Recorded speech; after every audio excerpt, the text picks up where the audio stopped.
Ya ora apa-apa aturun wae. Halo Dit, piye kabare?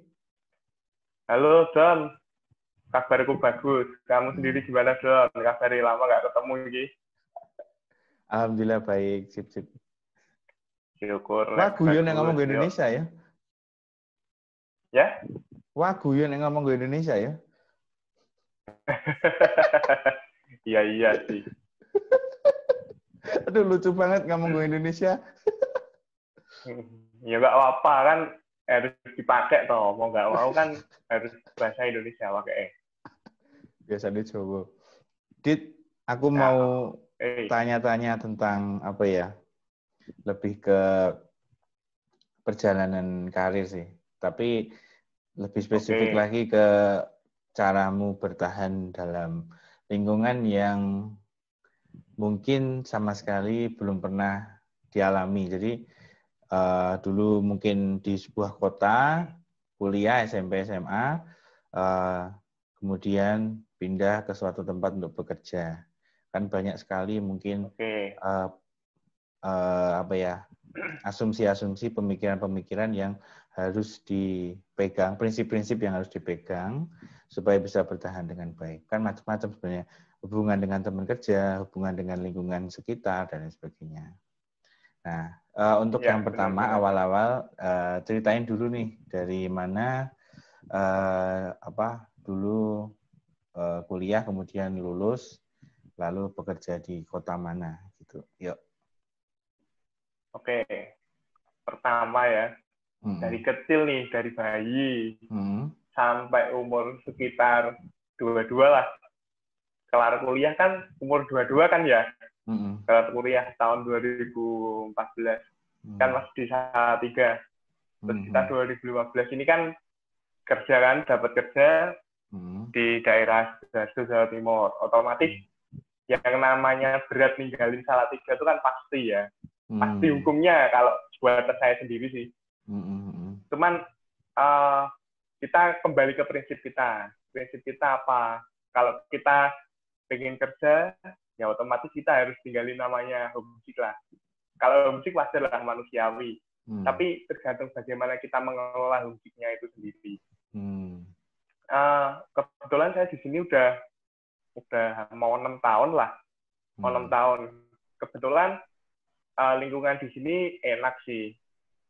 Tapi juga ada nggak enaknya sendiri sih. Yang namanya kita berubah dari adatnya di Salatiga, pindah ke Jawa Timur, otomatis butuh penyesuaian. Yang pertama sih kalau menurutku, lebih kita harus bisa menyesuaikan diri. Di mana tempat kita berpijak, kita harus bisa menyesuaikan. Entah itu di lingkungan tempat kita berdomisili sekarang, dan di lingkungan kantor kita. Otomatis kan punya kebiasaan-kebiasaan yang berbeda kan. Lalu, untuk pekerjaan sendiri sih sebenarnya ngikutin sih. Kalau kita mau, kita harus bisa intinya mengosongkan apa yang kita punya. Karena kalau di zaman kuliah sama zaman kerja menurutku sih beda prinsipnya ya. Kalau kita kerja kan otomatis udah ada standarnya. Kita mau ngerjain ini, stepnya dari mana. Otomatis kita harus banyak belajar sama yang lebih tahu kan. Otomatis kita harus ngosongin apa yang ada di pikiran kita. Istilahnya dinolin dulu kan, terus ya kita ngikutin yang ada di kantor, terus kita bikin pengembangan lagi. Intinya gini sih, yang penting kita bisa nyaman dengan apa yang kita kerjakan waktu itu. Kalau kita udah nyaman sih menurutku sih bisa fun-fun aja sih kalau kerja, nggak ada paksaan. Kalau kita nggak bisa pun kan kita bisa tanya. Terus yang kedua untuk di masalah tempat tinggal, menurutku sih saya kebetulan orang yang nggak senang pindah satu tempat ke tempat lain itu saya nggak senang. Jadi kebetulan ya udah di sini aja tempat tinggalnya. Tapi ya itu kita paling nggak carilah teman yang dekat. Di tempat kerja pun juga sama. Kita harus menjalin relasi yang baik sih sebenarnya. Yang penting kita baik ke semua orang dulu di intinya. Entah itu di kantor, entah itu di tempat kos, atau di sekitar kos, ya paling nggak kita menjaga relasi yang baik sih. Kalau kita nggak ganggu apa-apa, ya saya yakin mereka nggak akan ganggu kita kok. Udah, itu prinsip aja sih menurut saya. Makanya saya coba bertahan lah sampai selama ini. Intinya kan kayak gitu kan. Ya. Ya mungkin itu sih menurutku. Ya, jadi Radit ini bertahan lama di kota orang ya. Dari lulus kuliah betul. sampai sekarang, mungkin sekitar kurang lebih hampir 6 tahun ya. Nah, hampir 6 tahun, Bro. Tadi dikatakan ada nyaman dengan rekan kerja juga enak ya. Nah, kalau misalkan gini, Radit kan notabene kerja di tempat yang mungkin bukan perusahaan publik, paham ya? Jadi dia kan keluarga nggak sih, dimiliki sama keluarga. Benar. Nah, ini yang sebenarnya iya mau sih, saya punyanya keluarga swasta. Yang mau saya bahas itu di sini, ini intinya di sini yang saya mau masukin. Oke. Nah, karena memang pemilik-pemiliknya adalah strukturnya adalah keluarga. Nah, bagaimana tips Radit bisa membaur dengan culture dari keluarga itu, gitu loh. Artinya culture dari pemimpin-pemimpinnya, gitu. Gini sih. Kalau di tempatku, ya keluarga yang memegang itu cuma di ownernya aja. Tapi untuk struktur manajerial itu nggak ada keluarga sih. Tapi mereka pure pilihan dari owner sendiri modelnya. Jadi bukan disusupi keluarganya, cuman yang ownernya sendiri yang pegang, tapi dia punya orang kepercayaan ditaruh di manajerialnya itu. Itu sih. Jadi nggak 100% ini keluarga gitu, nggak kalau di tempatku. Tapi yang pemiliknya milih kan? Gimana? Pemiliknya memilih kan? Pemiliknya memilih gitu. Terus? Ya, benar. Pemiliknya yang milih sih. Jadi bukan keluarganya kalau di tempatku. Gitu. Nah, dari situ berarti kan si pemimpinnya, ownernya ya, dia kan mungkin punya keluarga juga yang mungkin bisa menggantikan gitu. Nah, sebenarnya kalau Radit di sini di PT ini yang notabene adalah perusahaan keluarga gitu ya. Nah, apakah Radit ingin gitu menginginkan posisi yang lebih tinggi atau enggak? Ini kan sekarang apa nih bagiannya namanya? Kalau aku sih di staff accounting-nya sih ya. Ya, staff accounting. Staff accounting. Kalau staff accounting, nah kemudian pengen naik nggak sih Radit untuk ke jenjang yang lebih tinggi lagi? Kalau di tempatku sih nggak ada harapan sih ya, nggak akan ada kalau menurutku. Ya itu. Karena ya itu intinya kalau di perusahaan keluarga kepercayaan sih pasti. Jadi si owner percaya ke orang ini ya dia bakal pegang itu terus. Kebetulan di tempatku itu manajerku sebenarnya usia pensiun sih. Udah 56, 57 lah. Harusnya kan secara peraturan perusahaan sebenarnya udah pensiun sebenarnya. Cuman karena si owner ini belum menginginkan untuk pensiun, ya udah dipakai terus. Tapi memang karena dia pilihan dari owner sendiri, jadi secara catatan di HRC itu nggak ada gitu loh istilahnya. Aku ya nggak tahu maksudnya gimana, cuman manajerku cerita kalau karena dia memang dipilih dari owner sendiri, jadi secara seperti ikatan kekaryawanannya itu nggak jelas gitu loh bro. Jadi kalau owner pengen gini ya udah manut sama ownernya, modelnya gitu. Nah, berarti kan itu mungkin bisa jadi sebuah resiko kita kalau kita berkarir di perusahaan yang keluarga gitu ya.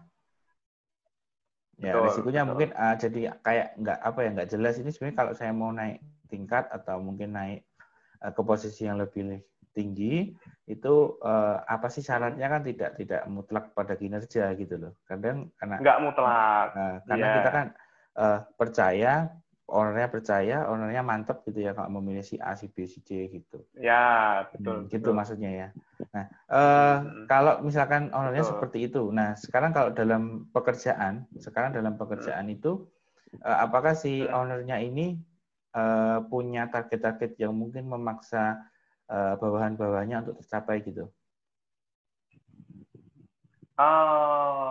Gimana ya kalau aku bisa ngomong? Kebetulan kalau kalau apa namanya, kalau si owner sendiri sih istilahnya dia nggak akan mau tahu kita jungkir balik kayak apa. Yang penting ya kayaknya laporan keuangan, laporan produksi itu kan ya kita harus setor kan istilahnya. Kita harus menyampaikan ke mereka, ke beliau-beliaunya, entah gimana pun caranya. Yang penting kalau dia minta, ya udah kita harus bisa sajikan, entah itu gimana caranya. Itu sih. Ya pasti ada pressure-pressure tertentu karena istilahnya bahasa bos sama bahasa karyawan itu beda kan. Ya. Bos ngomong kayak gini, tapi kita harus bisa peka dengan apa yang dia minta. Iya kan? Kadang kan kayak bener. gitu. Bener kan? Iya bener. Jadi apa ya? Memang tetap ada sih ya, mungkin dia memaksa untuk pokoknya harus ada, harus ada gitu ya. Nah, harus ada istilahnya dengan entah cara gimana seperti caranya. Dengan cara seperti itu Radit mencoba untuk profesional sehingga bisa menyelesaikan tugas-tugas itu selama hampir 6 tahun pasti gitu. Kita harus itu sih. Nah, terus tips-tipsnya apa sih Dit kalau misalkan apa ya untuk mengejar itu, mungkin ada nggak kesulitan-kesulitan yang didapat sehingga waduh gimana ya Pak manajer, bukan Pak manajer, owner minta laporan ini tapi mungkin belum selesai karena dari pihak lain belum selesai juga. Jadi kayak apa ya? Kayak bukan salah kita, tapi kita harus selesaikan gitu. Contoh laporan produksi, wes misalkan mungkin tanggung jawabmu bikin laporan produksi, tapi yang bagian produksi aja belum selesai membuat laporan gitu. Nah, bagaimana kita ngomongin ke ownernya gitu? Gini ya, kalau apa namanya? Kalau ngomongin masalah dengan hubungan sama orang, kalau menurutku sih tergantung gimana kita bisa memanage dia, kita bisa nge-pressure dia itu kayak apa. Oh gitu, pressure berarti ya kuncinya gini ya. Sih. Nah, tetap kita juga pressure ke mereka, nggak mungkin pressure aku di kita sendiri gitu loh. Terkadang kita juga ngomong ke dia, ngomong pelan-pelan. Mas, Mbak, aku minta tolong ini data gini, selesaiin dong. Oh iya, saya gini. Ya wes, tak tunggu. Oke, kalau memang kita pasang deadline sendiri sih ya, kita nggak bisa memenuhi itu, ya kita akan kejar lagi sampai dia benar-benar kasih. Kalau dia udah kasih, ya udah kita coba sebisa kita, akan kita sampaikan ke atasan sih sebenarnya. Jadi tergantung gimana kita nge-pressure diri kita sendiri sama nge-pressure orang lain sebenarnya. Itu aja sih. Jadi pressure sih ya gampang-gampang susah sih pasti. Iya. Harus merebut hati si lapor yang pegang laporannya kan. Iya, pasti kayak gitu. Gimana caranya lah. Di tim accounting usianya berapa nih, Dit? Muda-muda apa udah pada sepuh? Usianya ya enggak sih. Kalau dia ngomong sepuh ya enggak. Kisaran 30-an lah masih. 30-40-an. Berapa orang? 30-40-an. Kalau dia accounting sendiri itu 1, 2, 3, 4, 5. Ada 5 orang. Kalau finance-nya ada orang 4. Oh, finance. Bedanya apa sih? Satu divisi sih. Ya sama aja sih sebenarnya. Kita masih satu divisi, satu ruangan sebenarnya. Cuman beda job desk-nya aja. Job desk-nya kalau finance kan lebih ke ini sih. Arus kas banknya aja sih sebenarnya. Dia keluar masuk uang untuk apa gitu aja. Dia lebih ke situ sama penjurnalannya. Kalau kita kan accounting-nya sendiri sih banyak sih ya. Kamu harus bisa piutang, harus bisa nagih, harus bisa apa ya? Meriksain tagihan-tagihan yang masuk, meriksain tagihan yang keluar. Kita nagih orang kan lewat accounting semua. Berarti nagih juga, Om Dit? Gitu sih. Iya, kadang-kadang nagih. Tergantung tuh kita kan monitoring berapa customer, bagi-bagi lah sama teman. Ada staf pajak juga di situ? Ada staf pajak. Jadi satu sama accounting. Jadi satu sudah tersebut sih sebenarnya. Jadi satu. Pembagian job desk-nya gimana? Adil nggak? Kalau menurutku sih adil-adil aja sih ya. Menurutku sendiri loh. Berarti nek Radit di apa ya? Dimintai untuk ngerjain pajak juga bisa? Kalau aku bantuin sih bisa sih. Tapi aku belum bisa 100% karena kan memang tugasnya aku nggak pegang itu secara langsung kan. Cuman kapan lalu memang aku kadang bantu di sana. Ya bantu backup kerjaannya aja sih, cuman nggak 100%. Yang namanya backup kan nggak 100%. Bantuin temennya kan, istilahnya kan. Iya. Tapi ya bisa sih. Berarti ada satu orang yang memang dia khusus untuk pajak ya? 2 sih kalau di tempatku. Oh 2. Karena kalau pajak kan hubungannya sama eksternal ya. Jadi mungkin ya. Iya sih, iya. Terus istilahnya kalau di tempatku accounting-nya tuh yang orang pajak itu malah. Oh gitu. Yang staf pajaknya. Iya, biasanya gitu. Ya. Kan hubungan keluar kan, eksternal istilahnya. Iya. Sejauh ini apakah masih terasa nyaman dan bisa mengendalikan pekerjaan? Kalau akhir-akhir ini, menurutku enggak. Karena ada faktor lain sih sebenarnya. Karena ada faktor lain sih sebenarnya yang bikin nggak enak kalau di kantor. Gini sih, ada masalah eksternal. Faktor kayak ini loh. Program yang dipakai di kantor. Kita masih ada masalah sih. Jadinya itu maksudnya sangat software? Menghambat kerjaan kita. Software Software program. yang dipakai di kantor. Karena kita Lebaran kemarin ganti program. Tapi kesannya terlalu dipaksakan. Jadi masih nggak nyaman kita. Kita udah jalan 2 bulanan kan. 2 bulanan juga rasanya software-nya itu nggak benar-benar. Nggak itu 100% bisa dibuat kerja gitu loh. Iya. Jadi malah bikin kita stres sendiri, bikin kerjaan kita tambah numpuk karena ya istilahnya gini loh. Kalau aku mikir itu yang namanya software yang dipakai di kantor harusnya itu kan membantu kita buat kerja kan. Itu juga. Benar. Nah, kalau dia menghambat malah nggak enak kan. Nah, kayak gitu itu yang sekarang ada. Harusnya kan namanya software kan bantuin kita. Iya, benar. Ya kan, tambah digampangke kan harusnya. Nggak kok tambah dibuleke kayak gitu kan malah nggak enak. Malah. Berarti ke teknis ya? Itu yang bikin nggak enak. Ya, teknis software. Tapi selama ini gimana manajemen? Apakah mensupport kekurangan kayak software gitu? Kebetulan mereka belum bisa apa-apa sih. Karena memang nggak ada training, nggak ada apa-apa. Karena kesannya masih terlalu dipaksakan juga kita nggak bisa. Berarti masih sama-sama nyari-nyari ya? Sama-sama meraba-raba ya? Masih sama-sama nyari-nyari. Benar. Yang akhir-akhir ini seperti itu. Bahkan laporan-laporan pun yang kita buat, saya rasa kok masih nggak mantap gitu loh. Nggak bisa 100% bisa kita andalkan gitu loh istilahnya. Iya, benar. Berarti Radit ini justru gitu. Sesuai dengan kuliahnya ya? Akuntansi ya, akhirnya akuntansi lagi. Kebetulan ya. Jadi pas nih, untung alhamdulillah gitu seneng. Jadi sesuai kan, yang dulu kan keluar lagi kan. Benar. Oke, itu tadi dari suasana kerja dan ini ya, ritme kerja, tekanan kerja ya. Sekarang kalau mungkin boleh aku mungkin ini lebih private lagi, tapi aku minta Radit mengestimasi aja, nggak perlu tepat-tepat banget ya.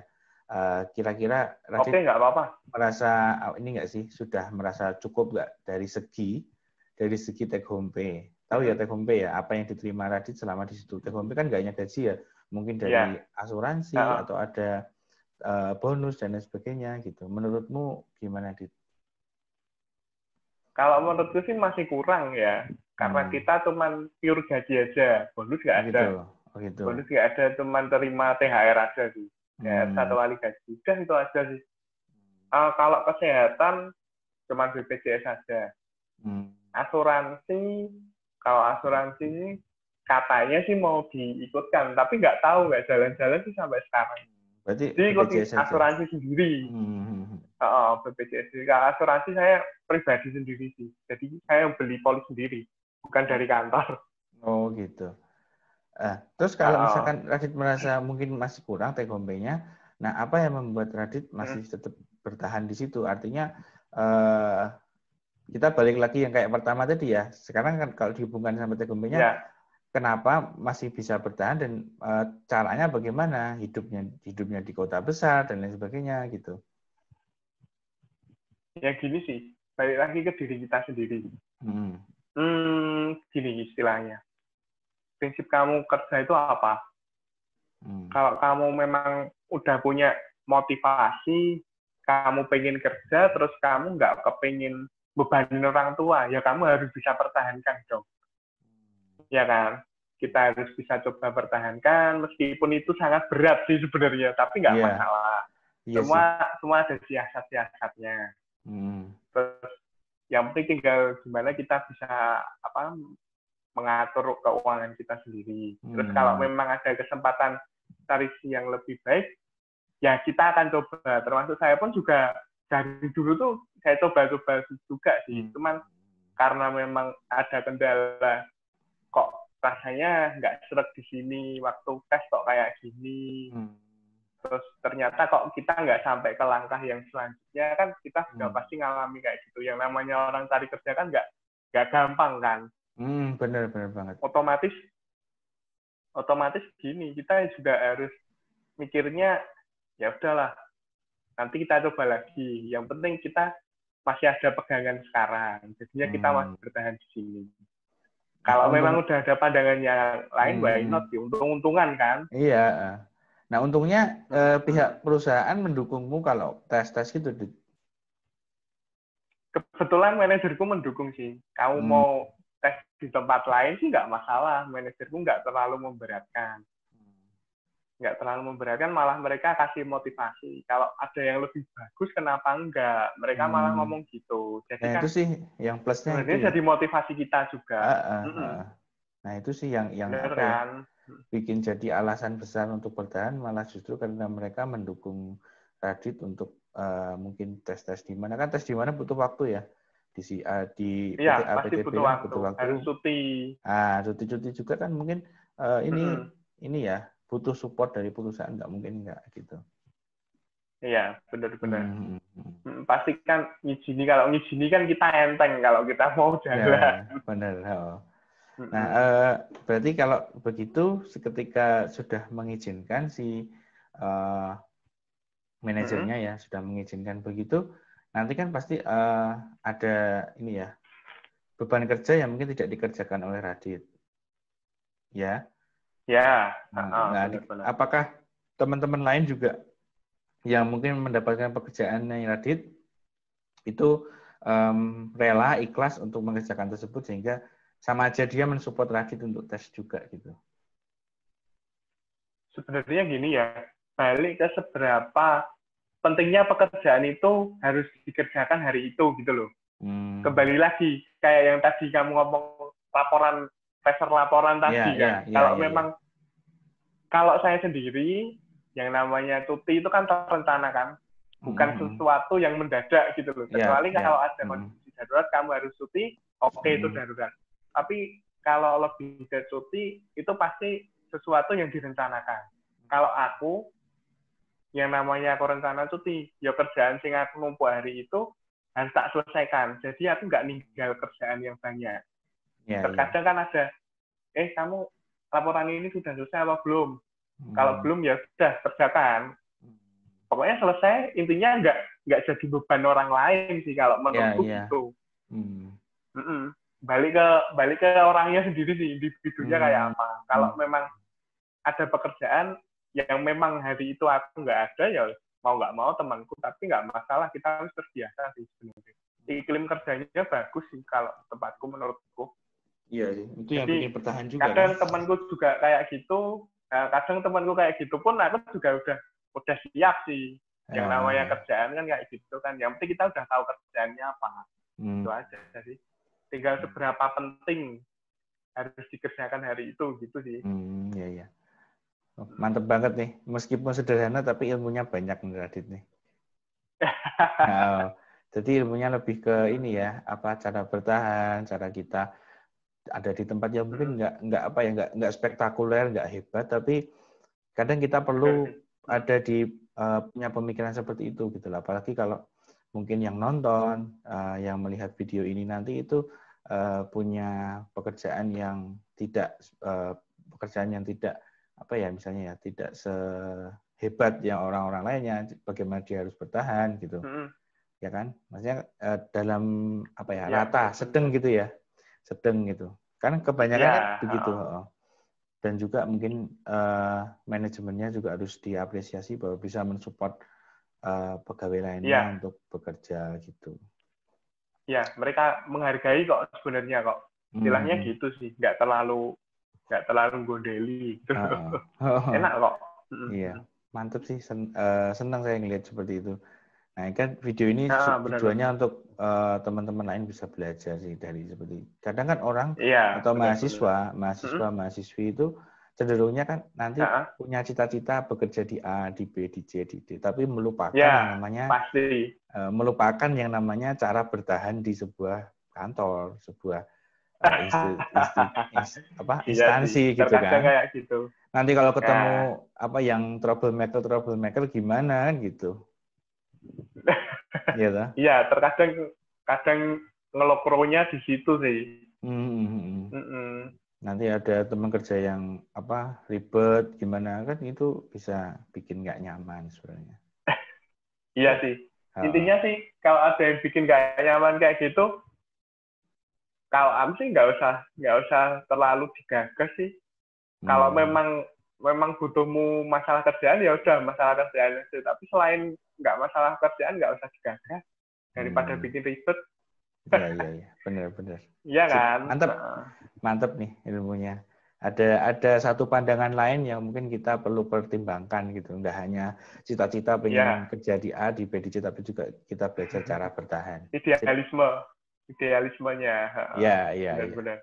Oke, terakhir nih aku minta beberapa tips buat teman-teman mahasiswa mungkin yang nonton, yang melihat video ini. Tips sebelum dia kerja apa yang dia persiapkan sehingga nanti bisa bertahan sepertimu, meskipun dia akan bekerja di tempat yang dia tidak inginkan atau mungkin tempat-tempat yang biasa aja, bukan tempat yang spektakuler, ya. Nah, menurutmu apa yang harus kita persiapkan? Silakan. Gimana ya? Mungkin gini aja sih. Yang pertama nih, ini yang utama. Kita harus syukurin apa yang kita dapat. Oke, bersyukur yang pertama. Karena apa? Sekarang kita harus sadar loh, cari kerja susah sekarang. Yeah. Jadi apa? Contohnya apa, kita diterima di tempat A kan, ya udah kita syukurin aja, kita jalanin. Ntar kan contohnya misalkan apa banyak namanya? Pengangguran ya? Gimana? Banyak pengangguran itu, juga. Sekarang banyak pengangguran loh. Ya kita harus banyak bersyukur sekarang. Cari kerja susah soalnya. Terus gini sih, kita masuk ke suatu tempat, mental kita harus siap ya. Terus kita mental siap, terus apa yang pertama tadi bersyukur, terus kedua mentalnya kita harus siap, terus selanjutnya apa ya? Aku kok lupa mau ngomong ya. Tadi udah kepikir sih sebenarnya. Kepikir apa? Orang tua apa? Enggak sih, enggak. Lebih ke ini loh, apa namanya? Apa ya? Aku kok lupa, Bro. Ya itu tadi sih. Ya, kurang lebih seperti itu ya. Bersyukurnya itu. Syukur yang paling utama Intinya banyakin bersyukur lah. Nanti, gini. Selama kita awal-awal bekerja, kan kita istilahnya sekarang susah sih cari kamu kerja terus kamu sehari langsung diangkat tetap, nggak ada. Menurutku nggak ada sih sekarang. Kamu pasti akan dikontrak 3 atau 6 bulan di awal. Kamu di awal itu belajarlah yang banyak kalau menurutku. Pokoknya intinya keluarinlah terbaikmu itu seberapa gitu loh. Kemampuan kamu seberapa, kemampuan kamu bisa menghandle pekerjaan itu seberapa, karena itu nilai plus kamu. Terus selama masa kontrak itu, menurutku nggak usah cuti-cuti deh. Jadi kita belajar, kita mempelajari apa yang terjadi di kantor. Kita pelajarin sistem-sistemnya. Terus kita pelajarin adat kebiasaannya di kantor, biar kita lebih enak di kantor. Jadi ya itu akan jadi nilai plus kamu bisa bertahan di tempat itu sih sebenarnya. Jadi Iya, gitu aja sih. Oke, jadi 3 ya syukur. Poin-poinnya itu aja sih menurutku lo ya. Syukur yang paling besar sih tadi. Yang paling Benar. besar sih. Belajar bersyukur. Bahkan sekarang Belajar ini ya. bersyukur yang penting. Bahkan sekarang ini kan idealismenya jangan tinggi-tinggi banget sih menurutku. Sekarang mahasiswa-mahasiswi itu kan idealisnya nggak hanya dari pekerjaan, dari sisi tempat kuliah aja udah idealis dia. Udah idealis.